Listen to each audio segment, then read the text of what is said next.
The House That Eats, Memories. Chapter 1. The Key Under the Ivy. 17-year-old Elise never wanted to move into the Winslow estate. But after her father's sudden passing and her mother's growing silence, the house seemed like a strange but necessary escape. Nestled deep in the hills, the mansion looked more like a museum of forgotten things than a home. Dust coated every windowsill, and ivy climbed the stone walls like a warning no one listened to. On their first day, while her mother busied herself unpacking boxes in the kitchen, Elise wandered into the overgrown garden.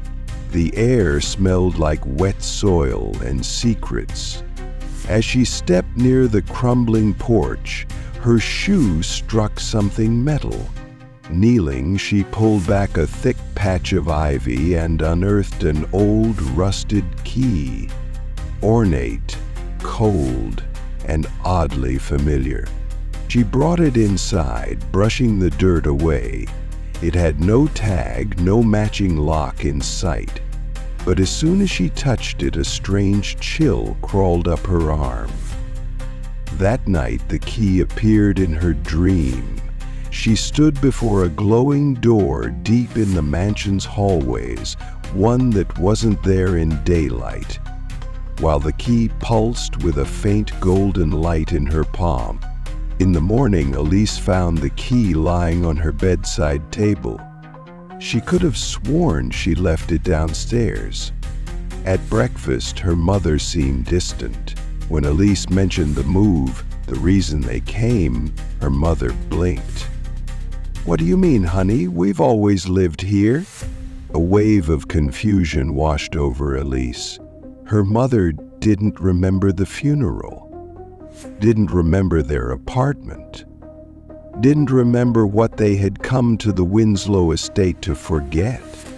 As Elise stared at her, the key burned quietly in her pocket. The house, silent and looming, watched her through every window. Chapter 2. Rooms That Breathe. On the second day in the house, Elise began to notice things that didn't quite make sense. The temperature shifted oddly from room to room. The living room was always slightly too warm, the hallway always too cold. Certain doors seemed to resist being opened, even when unlocked, while others creaked open slowly, as if sighing. She spent the afternoon exploring while her mother unpacked. The kitchen cabinets had grooves in the wood like claw marks. The dining room smelled faintly like her grandmother's favorite perfume, lavender and lemon.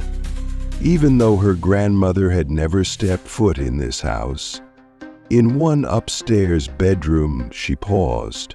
The room was quiet, untouched, but the air felt heavier. She watched as the curtains swayed, though the windows were closed. Her breath fogged the glass when she leaned in from the inside. That night she dreamed of the same room, but in the dream it was filled with people, laughing, dancing, and then screaming. The parlor held the strangest pull. She'd enter with a reason to grab a book, to dust, to look for an outlet. But the moment she stepped in, she'd forget why she came. Time slipped there. Minutes vanished. Once, she found herself sitting in an armchair, unsure of how long she'd been there. One morning, Elise brought her journal to the parlor to write down what she was experiencing. When she opened it, the pages were blank. The notes she wrote the night before, gone. She left the room, went upstairs, and found her handwriting scrawled across her bedroom mirror. "It only takes what you give." The next time she walked through the house, she swore she heard a low, steady sound in the walls. Breathing. Windows fog up from the inside. Furniture subtly shifts. The dining room smells like her grandmother's perfume, though her grandmother never lived here, and when she enters the parlor, she forgets why she came. Chapter 3. Whispers in the Wallpaper. It started with a flicker. Elise had been brushing her teeth when she noticed the wallpaper near the bathroom mirror was curling at the edge. Curious, she tugged at it gently. A strip peeled away, revealing something strange, not just the plaster beneath, but faint markings scratched into the wall. As she leaned in, a cold draft brushed her ear, and with it, a whisper. Her name. Elise froze. That night, she couldn't sleep. Every time the house creaked, she thought she heard something hidden beneath it. A murmur, a breath, a soft call like someone remembering her name for the first time in years. The next morning, she peeled away more wallpaper in the upstairs hallway. Each strip revealed more markings, some words, some drawings, most faded, but one was fresh, like it had just been etched. Listen carefully. From then on, the whispers followed her, in her room, down the stairs. When she passed the wallpaper-covered walls, she could hear them clearer. Memories, some hers, some not. A child's laughter, a woman crying, her own voice, whispering things she never remembered saying. One evening, Elise stood before the largest wall in the parlor, heart pounding. She tore it back in long strips, revealing layers beneath like tree rings, paint, plaster, then wood. As she stripped away the last layer, her ears filled with dozens of voices, some pleading, some mocking, some simply. She stumbled backward and looked at the mirror across the room. Her reflection was watching her, but it wasn't moving. Its mouth slowly opened, words formed, but no sound came out. Elise ran from the room.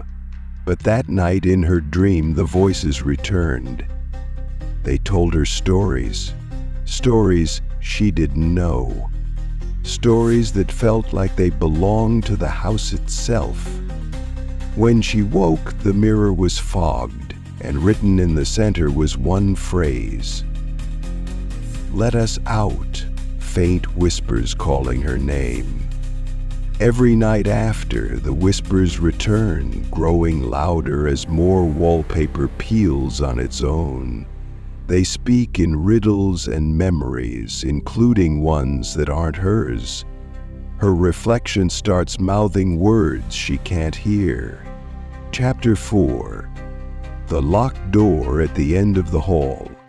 There was something unsettling about the door at the far end of the upstairs hallway. It was tall, narrow, with a tarnished brass handle and deep scratches in the wood. Elise noticed it on their first day in the house, but it wasn't until a few days later that she realized it had no keyhole. It didn't open. It just existed. Every night she passed it on the way to her bedroom. Every night she felt it watching her. Sometimes, as she walked by, she thought she saw the knob twitch, as if someone or something on the other side had placed their hand gently upon it. One night, she stood in front of the door with the rusted key from the garden in her hand. Even though the door had no visible lock, something inside her said it belonged here. She pressed the key against the wood, half laughing at herself, until the door creaked open an inch. Inside was nothing but a mirror, tall, cracked slightly in the upper corner, its frame carved with twisting vines that matched the ones outside the house. She stepped in. The door closed behind her, and then the room changed. The hallway reflected in the mirror shimmered and faded, replaced with a living room, familiar but wrong. Her childhood living room, only darker. Her father's favorite chair was there. A cup of coffee steamed on the table. She reached out to touch it, and the moment she did, the image shifted again. Now it was her high school locker, then her childhood bedroom, then the hospital room she never wanted to remember. The mirror wasn't showing reflections. It was showing memories. Each time she looked, something else surfaced, some hers, some strangers. She saw a girl standing at the same mirror, wearing her face, but crying someone else's tears. Elise backed away, heart racing. As she did, the mirror flashed one final image, her own eyes staring at herself from the other side, whispering, "You're not ready yet." The door opened behind her. The hallway and the key in her hand had vanished. Chapter 5. Everything I Forgot. It started small. Elise woke up one morning unable to remember the name of her elementary school. She shrugged it off. Just a brain fog, she told herself. But as the days passed, more began to slip. The name of her favorite teacher, the tune to her father's favorite song, even the color of her old bedroom walls.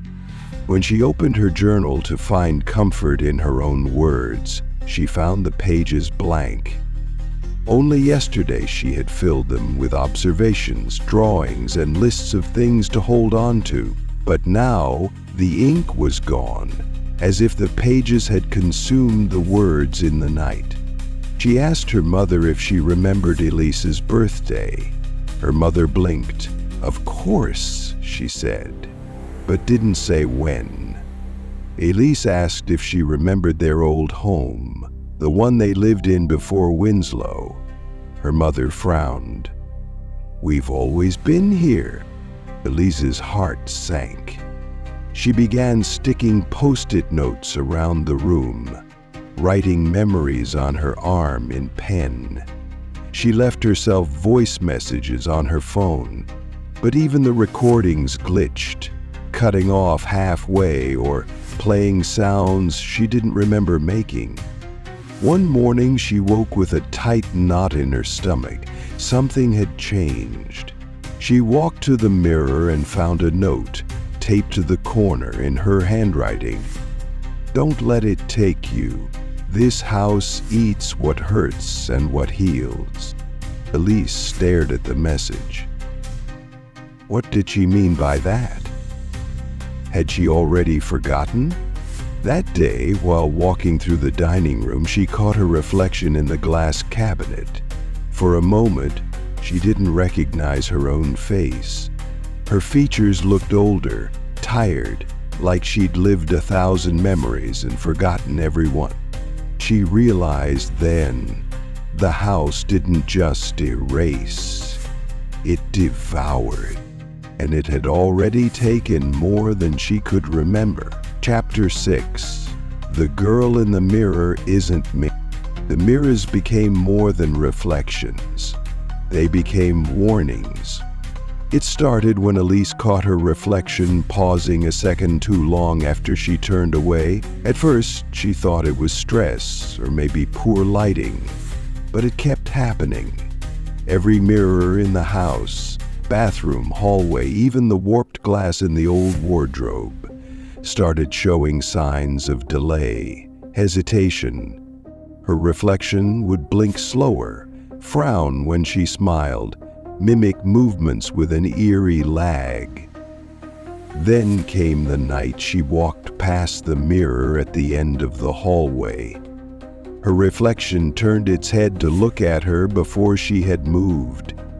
It smiled when she didn't. Elise froze, her breath catching in her throat. She ran to her room, slammed the door, and covered the mirror with a blanket. But that night she dreamed of mirrors. In them, the girl on the other side looked just like her. But it wasn't her. The girl cried silently, mouthing words Elise couldn't hear. Her eyes were full of grief and accusation. The next day, Elise tested it. She stood before the bathroom mirror and asked aloud, "Who are you?" Nothing, until she turned off the lights. In the dim silence, the reflection moved.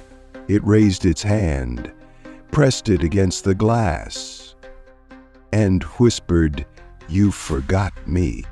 Elise gasped. She backed away, heart pounding. The reflection followed. She left the room and returned moments later with her journal. She wrote everything down, but when she opened it that evening, the page was blank, except for a line at the bottom written in her own looping script. Look closer next time.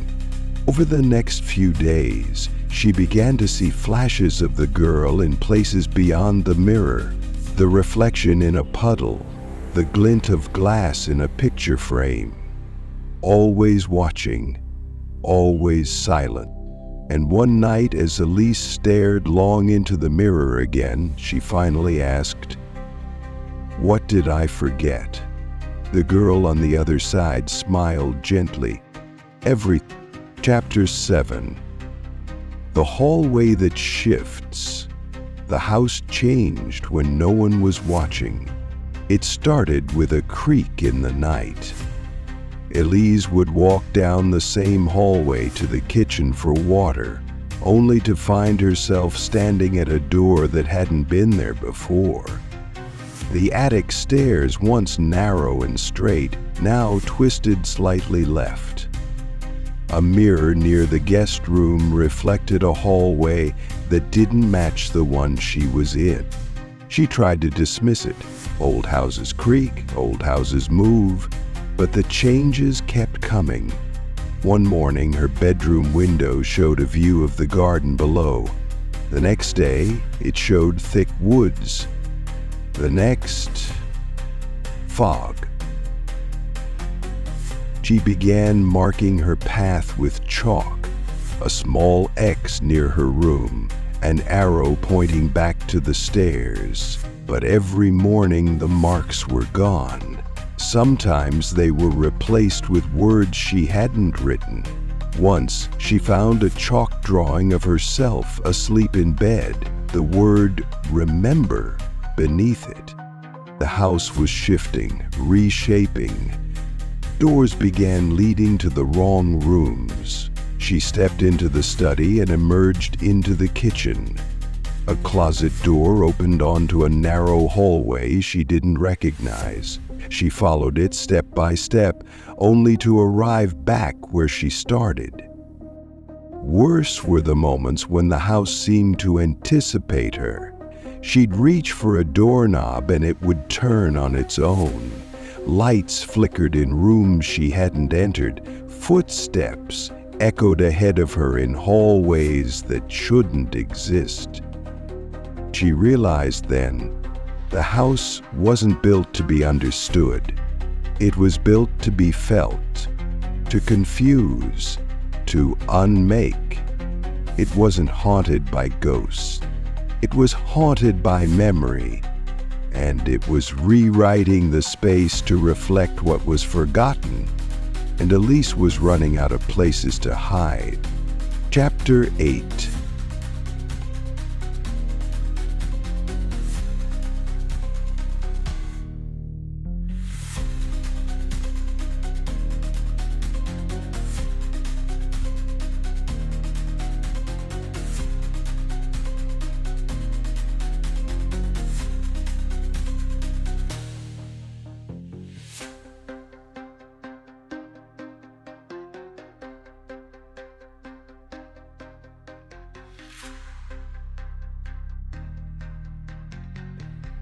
Chapter 8, Without a Name. The diary without a name. Elise had never noticed the brick. The brick gave way with a soft pop. It completely faded. From her vision dwindled by such a dot. The brick gave way with a soft pop. Inside was a small cavity, barely large enough to fit a shoebox. Instead, it held a leather-bound diary, old, cracked, and heavy with something she couldn't name. She opened it gently. The pages were filled with neat cursive writing, pages and pages of entries that spoke of dreams, fear, love, regret. There was no name, no introduction, just the words. The house remembers what we forget.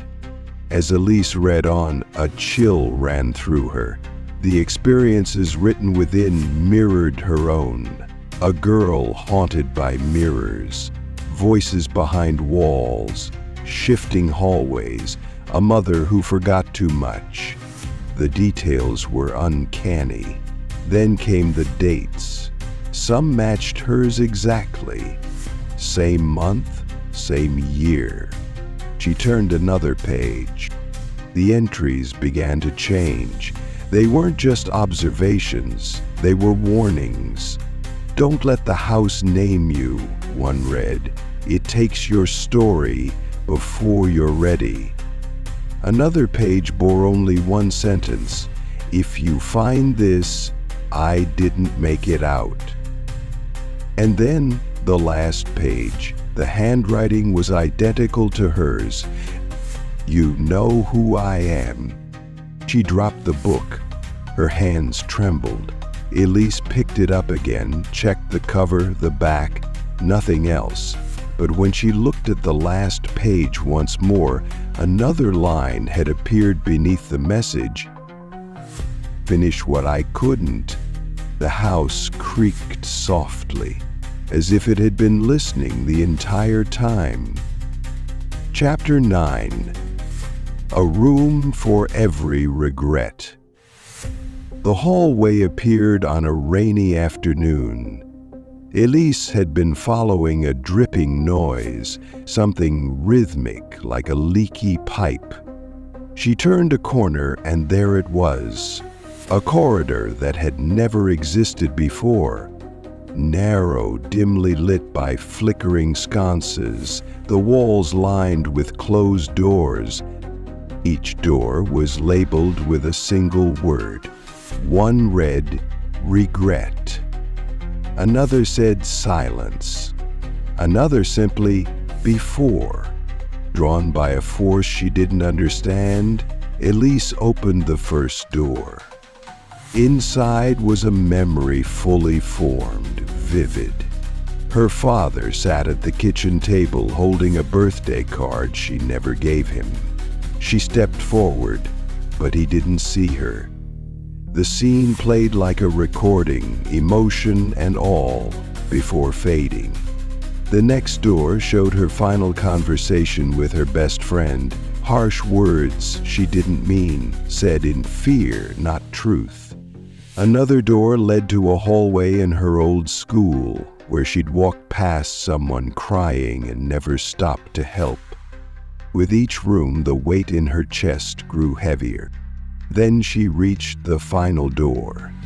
It didn't have a label, just a brass knob, icy to the touch. Inside, she saw a hospital room. Herself at 13, her mother sobbing silently, a doctor speaking in a low voice. Elise tried to block out the memory. She didn't want this one.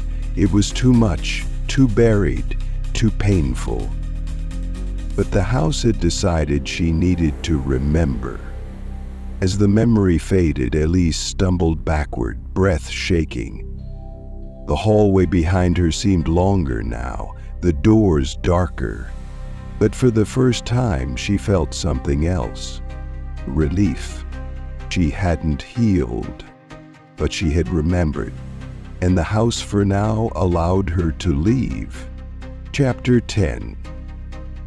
Voices behind the walls.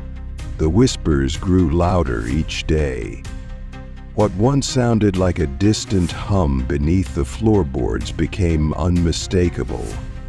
Laughter, cries, hurried footsteps, even full conversations carried through the wooden bones of the house. Elise pressed her ear to the wall behind her bed and heard a child crying softly, followed by the unmistakable sound of lullabies.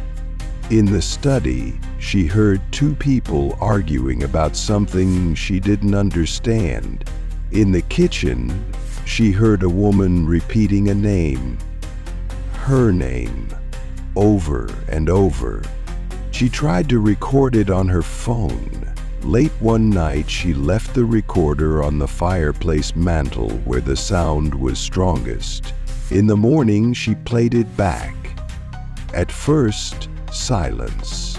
Then, her voice, clear, emotional, repeating a phrase she never remembered saying. I didn't mean to leave her. Her blood ran cold. Elise hadn't spoken those words. She played the file again. This time, after the phrase faded, the recording ended in static, then a whisper. You did. She started searching every room, every wall. She knocked, pressed, and even peeled away old wallpaper in places, trying to find the source. In the guest room closet, she found an old intercom system with no power supply. Its speaker crackled when she touched it. From inside, a woman's voice whispered, "You remember me now." Elise stumbled back. The house wasn't just haunted, it was echoing, recording, playing her own forgotten pain back to her. In the basement stairwell, she heard her own laughter from years ago. At the attic door, her father's voice calling her nickname. At her bedroom window, a song her mother used to sing when Elise was sick. The walls weren't walls anymore. They were memory, and they were starting to speak. Chapter 11. Memories that don't belong to me. At first, they came in dreams. Elise would open her eyes and find herself in a place she had never been. An old-fashioned kitchen with a wood-burning stove, a snowy street she never walked, a classroom filled with unfamiliar faces. But she knew the layout of the house in those dreams, knew where the secret panels were, the creaky step in the middle of the stairs, the smell of the attic. Then the dreams began to bleed into her waking hours. She was brushing her hair one morning when a name popped into her head. Margaret. It felt important, like a whisper she couldn't quite hear, but Elise didn't know anyone named Margaret. That same day, she passed the parlor mirror and caught a flash of herself, but younger, or maybe older. It wasn't quite her. The girl wore a dress from another time, her eyes hollow but knowing. Elise turned back. The image was gone. In the attic, she found an old photograph album hidden beneath a loose floorboard. Dust choked the cover and the pages crackled when she turned them. Every picture showed the house, but older. And in several photos was the same girl, the same face, her face. But the name written on the back was always the same, Margaret Winslow. Elise ran to the study and flipped through the diary she found weeks ago. One of the final entries, written in familiar handwriting, now read, "She's waking up again." The truth settled in her like a storm cloud. The house wasn't just blurring her memories, it was merging them with someone else's. Elise could feel the edges of her identity bending. When she looked in the mirror, she sometimes didn't recognize the way she smiled. The tone of her voice shifted. She called her mother by the wrong name, and neither of them noticed. She wasn't just living in the house. She was becoming part of its story, and someone else's memories were replacing her own. Chapter 12. The basement knows. Elise had avoided the basement since they moved in. Something about the narrow, shadowy stairs and the way the air seemed to hum beneath the door made her skin crawl. But after everything, the mirrors, the diary, the shifting halls, she knew she had to see it. She took a flashlight and descended slowly. The door creaked louder than expected, groaning like it hadn't been opened in decades. The air was thick with damp and dust, and each step echoed as though the house were listening. At the base of the stairs, a single bulb swayed above, casting a dim yellow glow. The basement stretched wider than expected, filled with boxes, trunks, and odd furniture stacked like forgotten memories. She opened the first box. Inside were dozens of baby shoes, each with a name stitched into the leather. Another held letters, each addressed to no one. Some were love letters, others apologies. One simply said, "Please remember me." Elise explored deeper. She found photographs, old, worn, faces blurred or scratched out. Journals, much like the one she found upstairs, filled with confessions from people who no longer existed. In the farthest corner of the basement sat a small writing desk. On top of it lay an envelope with her name written in delicate cursive. Hands trembling, she opened it. Inside was a letter, written in her handwriting. "Elise, if you're reading this, the house hasn't beaten you yet, but it will try. It will offer comfort in exchange for your pain. It will offer silence for your grief. Don't take the deal. Remember everything, even the parts that hurt, especially those. That's how you find your way back." Elise looked around the room. Suddenly, it didn't feel like just a basement. It was a mausoleum, a graveyard for memories no one wanted to carry. And she understood then. The house didn't just feed on memory. It hoarded them. Chapter 13, Feeding the House. The house had always felt hungry. Elise just hadn't known what it fed on. It began to show her things, not in dreams this time, but in the walls, the mirrors, the windows. She'd glance into a hallway and see a family sitting around a table laughing. Then, in an instant, they were screaming. Their faces blurred, their forms faded. She saw a child painting in the corner room, watched the brush freeze mid-stroke, the canvas fall to the ground, and then vanish completely. She understood. The house devoured not just moments, but the people who made them. It fed on memory, emotion, grief. Pain was its favorite. The more Elise remembered, the more it showed her.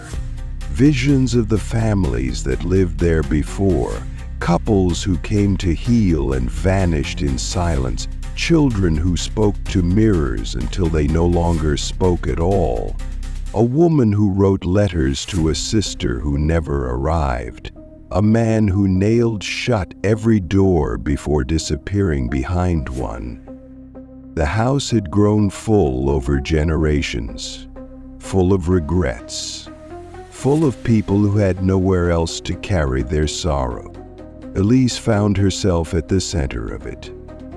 One day, she awoke to the sound of the entire house breathing. Not the soft sighs from earlier, but deep, full-body exhales, as if the walls themselves were alive. And in that moment, she saw her mother, standing in the entryway, still, eyes glassy. "Mom?" Elise whispered. Her mother didn't blink. The house wasn't just feeding off Elise. It had already begun feeding on her mother, too. And Elise realized why they had come, why her mother insisted on this house. She had come to forget, to be consumed, to give something up in exchange for silence. But Elise wasn't ready to be forgotten. Chapter 14. What I Tried to Forget. The house had taken nearly everything from Elise, her certainty, her sense of self, and the clean borders of memory. But there was one door it had kept sealed tight, until now. It happened on a quiet morning. The house was still, her mother was asleep. Elise wandered down a hallway she thought she knew, and there it was. A room she hadn't seen before. No creaking hinges, no eerie light, just a door. Slightly open, waiting. Inside it was her bedroom, but not. A child's room, familiar toys, books she hadn't thought about in years, sunlight filtered through the curtains. On the bed sat a younger version of herself, no more than 13, staring at her with wide, tearful eyes. Elise couldn't breathe. The younger Elise said nothing, just pointed to the far wall. A projector screen unfurled from the ceiling and the images began to play. Fragments of a night Elise had never allowed herself to remember. A car, rain, screaming, the dashboard lights blinking red, her own voice yelling, another voice, smaller, softer, sobbing, then silence. She watched as her past self walked away from the wreck. Walked away, Elise fell to her knees. She remembered the fight in the car, her sister, the curve in the road, the sound of twisting metal, and worst of all, the moment she decided not to look back. That was the memory she had buried, the one the house had circled around, nudging her closer, loop after loop. The grief she thought belonged to the house, it was her own, and she had carried it for so long it had taken on a life outside of her. The house didn't feed on strangers' pain, it fed on hers, and it had been waiting patiently for her to return to this moment, to face it, to feel it, to finally remember what she had tried to forget. Chapter 15. The Memory I Refused to Give. The house was still, too still. After all the breathing walls, the whispers, the shifting doors, it was the silence now that frightened Elise most. It felt final, as though the house, full and waiting, knew this was the end. She walked through the halls slowly, the letter from the basement folded tightly in her hand. The words echoed in her mind, remember everything, even the parts that hurt. Her footsteps didn't echo like they used to. The floorboards no longer creaked beneath her weight. Even the shadows stayed perfectly still. The house was listening. The projector room seemed to draw her in like a breath. It had been weeks since she first saw her younger self there, pointing silently toward the truth she wasn't ready to face. But now, as Elise stepped inside, the room didn't shimmer with memories. It was empty, blank, waiting. She stood for a long moment in the center of the floor, then slowly knelt. She placed both hands flat against the wood and closed her eyes. In the silence, her heart pounded louder than thunder, and she began to speak. She spoke the memory aloud, each word heavy, each sentence like cutting into a wound that never closed. She told the story of the drive, the rain on the windshield, the raised voices, the curve too fast to correct, her sister's voice crying out. The moment of impact, the unbearable silence afterward, and then the moment she left. The room grew colder, but Elise kept speaking. She confessed how she had buried that moment, convinced that forgetting would make the guilt disappear. She had rewritten her life without it, built herself around a hollow space. She spoke of her mother's sorrow, of the distance between them, of the ache that made her choose the Winslow house in the first place. The house groaned. Floorboards flexed. Mirrors cracked softly in nearby rooms. Light bulbs buzzed and dimmed. Still, she spoke. She named it. She forgave herself. And slowly everything changed. The projector whirred to life. The screen unfurled without her touching it, but instead of the accident, it showed her life in quiet flashes, moments she thought were gone. Her sister reading beside her, her mother brushing her hair, laughter in a sunlit kitchen. They weren't hauntings, they were truths. Ones she had nearly let slip away. The fog inside the house cleared. For the first time, Elise could see sunlight streaming through the windows. She rose to her feet and walked slowly through the front door. Outside, the world felt untouched by grief. The air was cool and clean. Birds sang in the garden. The ivy on the walls no longer seemed like a cage, but a gentle coverlet curling protectively over old stone. She looked back once. The house stood still, not menacing, not pleading, just still. At the base of the steps, nestled beneath the ivy, the rusted key still waited. Elise didn't pick it up, because this time she didn't need to forget. She remembered, and the house, no longer hungry, let her go.